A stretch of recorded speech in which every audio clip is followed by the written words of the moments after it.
ऐसा नहीं है, तुम गलत समझ रही हो। दिल लेने देने की न करनी है गलती, देख के सुघोर हमसे मार दोगे पलटी। आऊं झांसे में मैं इतनी पागल नहीं, अरे पागल नहीं, समझे? ताली पिस्टी खराब होगा काजल नहीं, खाली नथिए उतारूंगा छागल नहीं। कि लिपस्टिक खराब होगा काजल नहीं, खाली नथिए उतारूंगा छागल नहीं। ऐसा क्यों?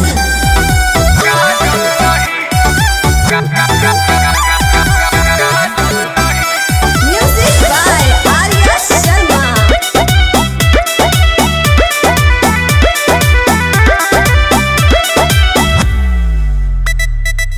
है सारे लड़कों की आदत पुरानी, छोड़ देते हैं यूज करके जवानी। दिल में किसी को बसाना नहीं है, होना नहीं है किसी की दीवानी। ऐसा क्या? हाँ जी। टाका फीट करते हैं फिर वो चीट करते हैं अपने यार को, उनका यही तो है काम, करते फिरते हैं बदनाम सच प्यार को।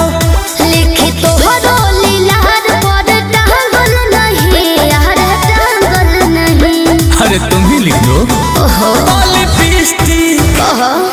पिस्टी खराब होगा काजल नहीं, खाली नथिए उतारूंगा छागल नहीं। कि लिपस्टिक खराब होगा काजल नहीं, खाली नथिए उतारूंगा छागल नहीं।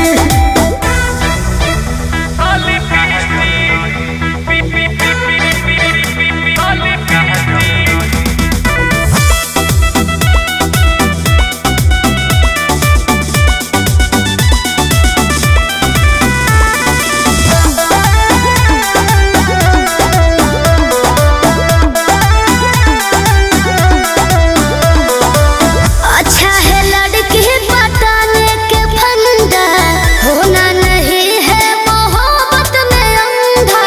चेहरे पे जितनी शराफत झलकती, उतना ही नियत होगा तेरा गंदा।